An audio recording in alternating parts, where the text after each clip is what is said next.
Good evening, dear viewers. Welcome to the English News Bulletin here on Rwanda Television. We are glad to have you on board. Let's kick off today's edition with the headlines. In this news, we will tell you about the appointment of Dr. Justin Nsengiyumva as Rwanda's new Prime Minister, replacing Dr. Edouard Ngirente.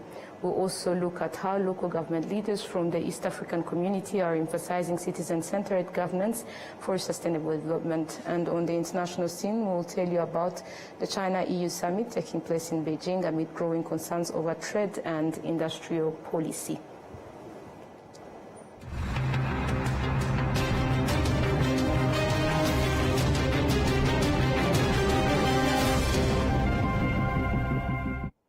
My name is Olivnet, and it's always a great pleasure to have you with us. Now for today's edition, we'll start with this communique.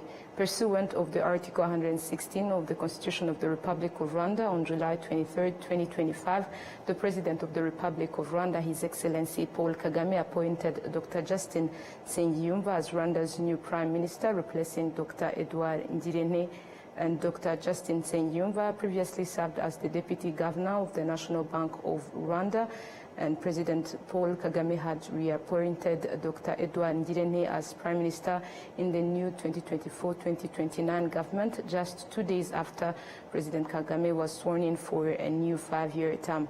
Dr. Ngirente had been serving as Rwanda's Prime Minister since August 30, 2017.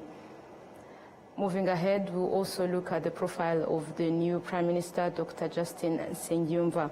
The new Prime Minister of Rwanda, Dr. Justin Nsengiyumva, has extensive experience in economic analysis, policy development, and economic regulation, with a strong focus on financial systems, government policies, and international economic strategies. And key previous roles include he was the Vice Governor of the National Bank of Rwanda. He also served as the Senior Economic Advisor in the Office of Rail and Road UK Government in April 2016. He also served as the Economist Department for Work and Pensions, UK Government, and also Permanent Secretary in the Ministry of Education in Rwanda from March 2008 to November 2008. He also served as the Permanent Secretary in the Ministry of Trade and Industry, June 2005 to March 2008. He also served as the Policy and Research Development Manager at Refugee Action in 2009 till December 2013. In his education, he has a PhD in economics from the University of Leicester, and focusing on financial development, government ownership of banks, and foreign capital inflows. He also has a master's in economic policy and management from the University of Nairobi. He also has a Bachelor of Commerce from the Catholic University of East Africa. Moving ahead to other matters, the plenary session of the Senate approved the organic law determining the functioning of the Senate, which is composed of 208 articles. The draft of the organic law determining the functioning of the Senate originated from the Chamber of Deputies and initially contained 210 articles. Honorable Solina Nyirahabimana, the Vice President of the Senate in charge of the Parliamentary Affairs, explained the main reasons for revising the organic law determining the functioning of the Senate.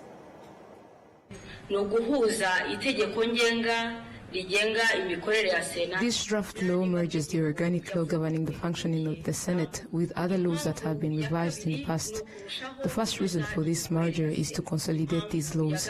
The second is to improve the functioning of the Senate. The third important reason is to align the structure and language of the organic law governing the functioning of the Senate with the modern legislative drafting style introduced in 2022, including updated governance principles and key guidelines. According to this draft law, the Senate is expected to organize at least one annual activity that brings all senators together to engage directly with residents. Reviewed by the Conference of Presidents, the draft law now contains 208 articles, of which 172 were approved as they were, 9 underwent editorial corrections, 27 were substantively revised, 2 articles were removed, and 7 articles were rearranged. to other matters, local government leaders from the East African community emphasized that placing citizens at the center of governance is a crucial pillar for inclusive and sustainable local development. This was the key message during the three-day forum held in Kigali. Adams Kezere has more. Over the past 25 years, the government of Rwanda has implemented a decentralization policy aimed at bringing governance closer to the people. This approach is credited with strengthening local entities and enhancing their performance and service delivery. Dominique Habimana, Secretary General of the Rwanda Association of Local Government Authorities, RALGA, noted that although the budget allocated to the local entities was relatively low a decade ago, there has since been a steady effort to increase their financial capacity to meet the development needs of the population. The districts working together with the Rwanda Revenue Authorities and of course the other institutions responsible, and RALGA as the Association of Local Governments also supporting in this process.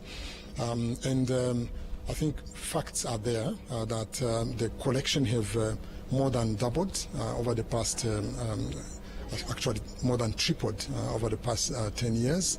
And this is commendable, and this means that the districts have more means to be able to actually serve the needs of the citizens that they are together with as they put together development projects.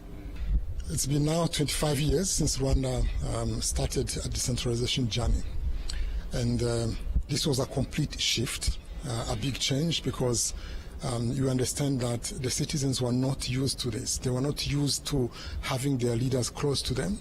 They were not used to the leaders coming and consulting them. They were not used to working with the leaders to define priorities and so on. So the past 25 years have been remarkable. They have induced a new mindset of collaboration between the leaders and the citizens. I think that's a big shift that we've made. And the development that we see in Rwanda, I think we can proudly say that the local governments have significantly contributed to that, thanks to the decentralization mode of governance that the country has chosen. Rwanda presented 4 key pillars to participants of the East African Local Government Forum: consistent service delivery, leadership innovation, stakeholders coordination, and local governance suite. Ben Kumumanya, Permanent Secretary in the Uganda's Ministry of Local Government, emphasized that both governments and citizens must play an active role in implementing national development agendas to ensure the inclusivity. One of the most important things we observed was where central government, local government and the communities can work together and agree on a big project which benefits all of them, because central government needs proper housing for its people. The local government needs organized settlements, but the people also need better conditions. Now, this one is a success story whereby the communities which had those low-level, small structure houses agreed. The central government brought in the ideas. The local governments operationalized the ideas, and they all agreed and were able to change it, allow their land to be valued. You construct and you give back equivalent to the land you had, and you allow the remaining of the houses built on top of that plot to be given away to other needy people. Rwanda's Minister of Local Government, Dr. Patrice Mugenzi, pointed out that the primary role of the local governments is to deliver long-term solutions for the citizens, especially by addressing pressing issues like unemployment and social challenges. Local governments play a crucial role in governance, poverty reduction, and regional collaboration. Therefore, through coordinated efforts and partnerships, local governments must be empowered to address issues like youth in employment, civic engagement, and climate change effectively. This 3-day East African Local Government Forum focused on strengthening the role of local governments in regional integration and promoting cross-border cooperation. Adams Kwizera, RwandaTV News. Now to Rwanda's education sector, over 1 million children and youth, mostly from primary and secondary schools, have begun the Intore mu Biruhuko program, and this month-long initiative aims to equip them with knowledge, provide recreational activities, and instill Rwandan cultural values. And participants across the country have expressed high expectations, believing the program will complement the education they receive at school and within their families. Teachers and parents of the participating children and young people have pledged to do everything possible to ensure the program runs smoothly. This initiative is organized by the Ministry of Youth and Arts Development in collaboration with other institutions, including the Ministry of Public Service and Labor. Leaders from these institutions have called on everyone involved to continue supporting the program. This is a valuable opportunity to nurture our children by instilling in them the true values that align with the vision of the Rwandan citizen we strive to shape. Our message to parents is to send their children in the afternoons after lunch so they can join the established sites where they will receive training. Parents should not worry. We have already addressed key needs at the centers.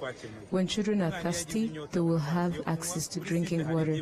And there is also a designated ladies' room equipped with all the necessary supplies. The program will be implemented in all cells 3 times a week from 2 p.m. to 4 p.m. Children and young people will receive training on culture and values, history, work and saving, mental and reproductive health, gender equality, children's responsibilities, hygiene and sanitation, the proper use of social media, as well as recreational activities. Moving ahead, the public sector workers who handle government assets are currently sharing knowledge and experiences on better public finance management with the goal of reducing national losses caused by limited expertise or negligence in various institutions. Enora Gladys has more on this. Training is held under the theme Rethinking Tax Strategies to Accelerate Inclusive Development. Among the 162 participants working in various institutions that deal with public funds is Inyangi Ariane, a professional accountant. To attend this convention, we're expecting a lot, but for this coming one, as we all know, there are many tax changes, especially regarding VAT excise tax. So we're going to hear more or to get more explanation about these changes, how we're going to apply them, and we also raise our concerns. Even we're going to ask more clarification regarding this, because we need to really understand how we're going to apply this. The training was organized by the Institute of Certified Public Accountants of Rwanda, ICPAR. According to its leadership, such sessions are already bearing fruit. For instance, the 2023-2024 report by the Office of the Auditor General revealed that 94% of government institutions received clean audit opinions. Obadia Biraro, president of ICPAR in Rwanda, explains more. These important people who are here, sincerely, they are the vanguard of the implementation. It's not a question of policies, but rather implementation of the policies, realization of the correction. Jean-Paulin Witonze, the Deputy Commissioner for Taxpayer Services and Communications at the Rwanda Revenue Authority, emphasized the importance of this training for accountants handling government finances. Trainings like this are extremely important, especially this time around, because there have been changes and new developments in tax laws. The reforms are significant, and it's easy for someone to continue applying outdated practices, thinking the laws are still the same. It's very likely that accountants might unknowingly use repealed laws or be unaware of newly introduced ones, or even lack understanding of how to apply them correctly in order to fully meet their financial reporting responsibilities.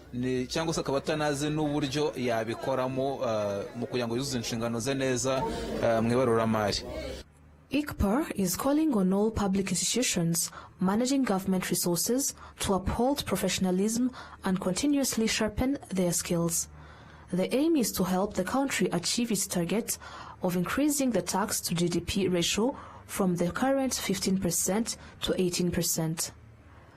Enra Gladys, RwandaTV News.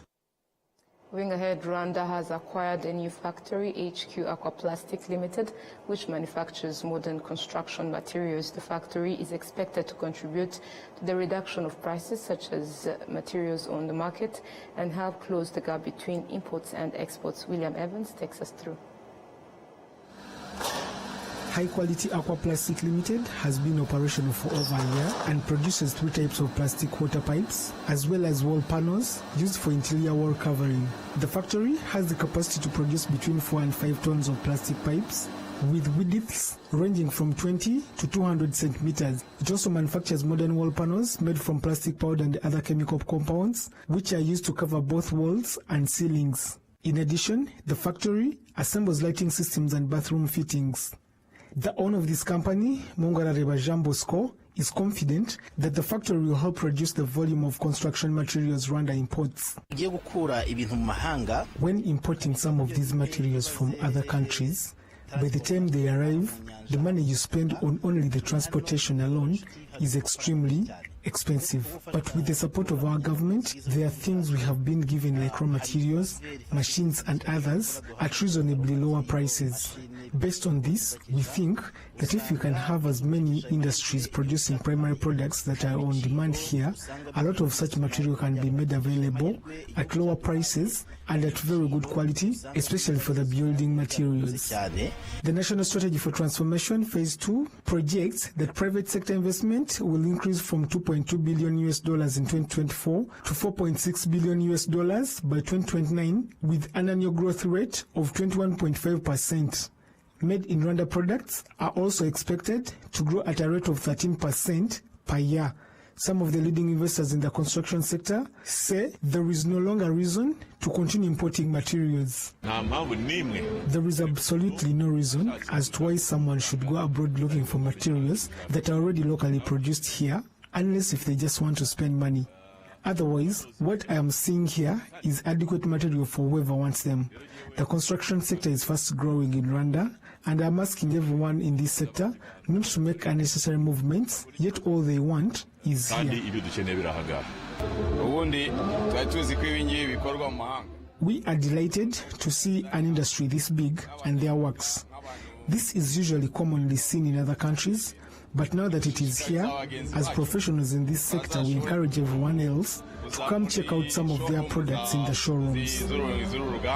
Currently, Rwanda has 38 large-scale factories and 83 small and medium enterprises that manufacture construction materials. The value of their output grew from over 200 billion Rwandan francs in 2017 to 500 billion Rwandan francs in 2024.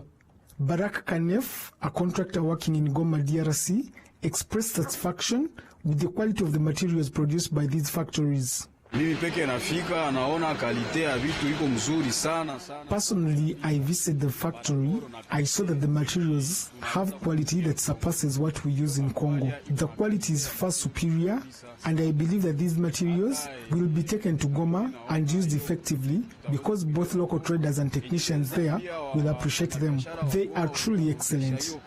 I would like to tell traders in Goma that there is no longer need to go to China or Dubai or elsewhere, because right here nearby in Rwanda, in Kigali, specifically in Nyamata, there is a factory producing high-quality materials.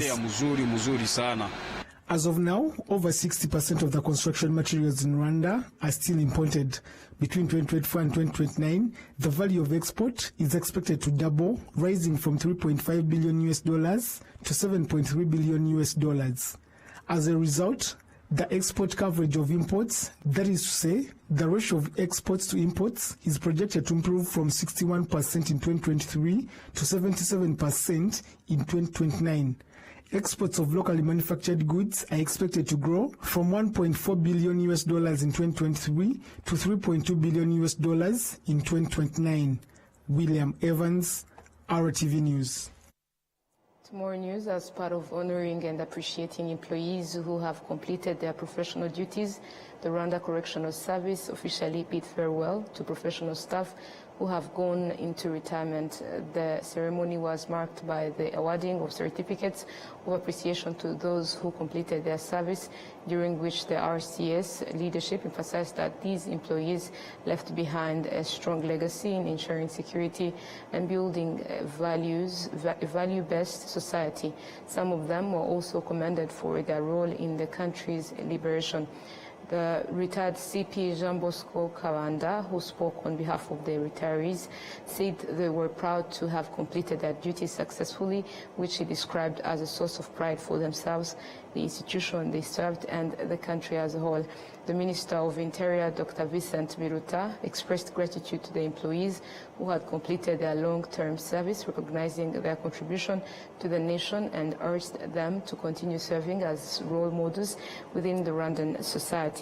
Minister Biruta also assured the retirees that the issues they raised which had not been addressed would be followed up, affirming that it is their rightful claim. Those who have been retired are 88 in total, including 28 officers, 59 non-commissioned officers, and 1 with the rank of warrant officer.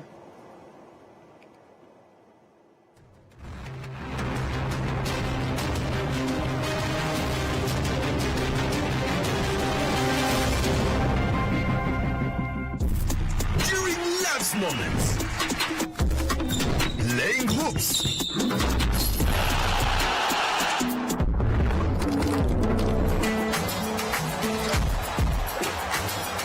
getting away,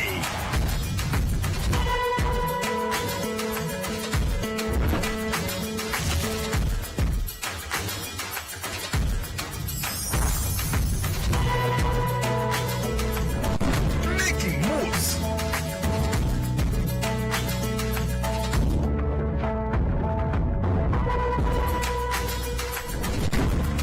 breakfast with family.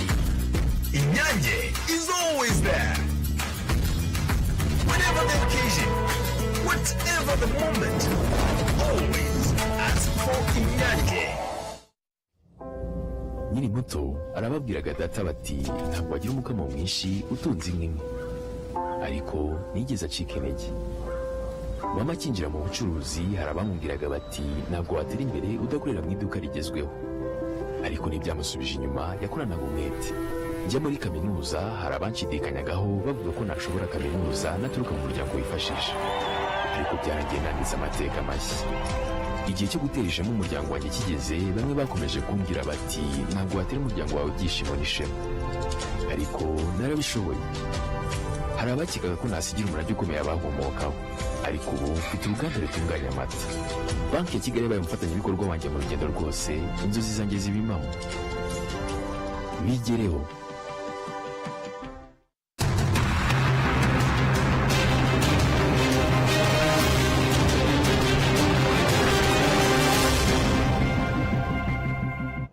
Welcome back now to matters making headlines globally.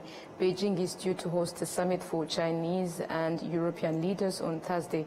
It marks the 50th anniversary of diplomatic ties, but the event was shortened from 2 days to 1 as disagreement grows over China's industrial policy and trade. We have more with Al Jazeera. This factory in the central Chinese city of Chengdu manufactures thousands of solar panel modules every year, many destined for the European Union.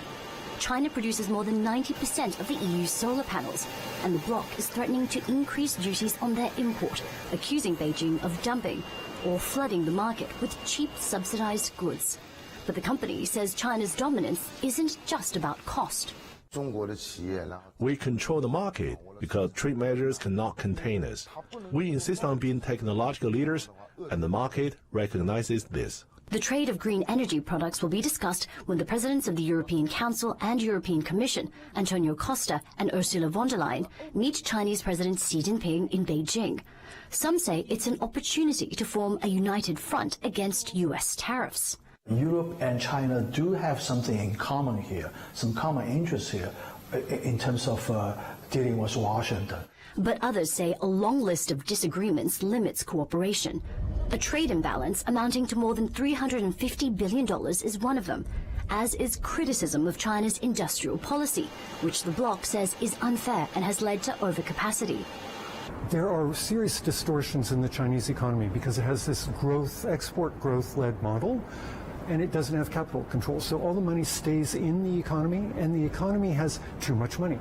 European firms have also complained about restrictions on their ability to do business in China, something officials deny. I hope the EU will realize that it is the EU mentality that needs to be rebalanced, not the China-EU economic relations. Beijing's closeness to Moscow during its full-scale invasion of Ukraine is another point of friction. The EU accuses it of supplying so-called dual-use items to Russia, a charge which has angered Beijing. China has tried to avoid taking a side in Russia's war with Ukraine, positioning itself as a peacemaker, but its stance has dealt a blow to its image in Europe, undermining trust. Still, officials in Beijing say the two sides should view each other as partners and not rivals. Not an easy task in the current climate. Both sides will be preparing for difficult discussions ahead. Katrina Yu, Al Jazeera, Beijing. This story brings us to the end of tonight's bulletin, but before we leave, a reminder of the top stories that made this edition. The President of the Republic, His Excellency Paul Kagame, has appointed Dr. Justin Nsengiyumva as Rwanda's new Prime Minister, replacing Dr. Edouard Ngirente. EAC local leaders call for citizen-centered governance to drive sustainable development. On the international scene, China-EU summit to be held in Beijing amid rising trade tensions.